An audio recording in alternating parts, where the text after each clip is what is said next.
بعد 100 عام من الآن سنكون جميعا بإذن الله مع أقاربنا وأصدقائنا تحت الأرض، وسيكون مصيرنا الأبدي قد أصبح واضحا جليا أمام أعيننا.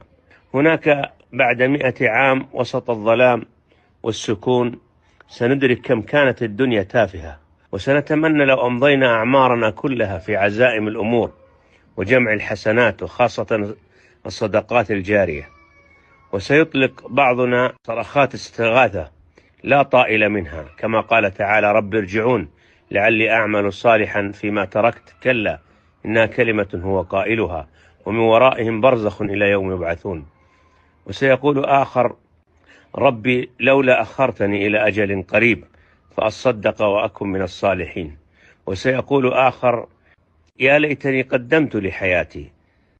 طالما يا أخي المسلم لا زال في العمر بقية فلنعتبر ونغير. يا لها من رحلة تبدأ من ظهر الأب إلى بطن الأم، ومن بطن الأم إلى ظهر الأرض، ومن ظهر الأرض إلى بطن الأرض، من بطن الأرض إلى يوم العرض. وفي كل محطة ترى العجب، وفي النهاية تحط الرحال إما إلى الجنة وإما إلى النار.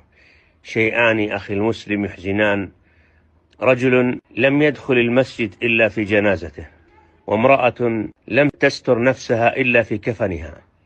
كم هي الغفلة، وإلى متى سنستمر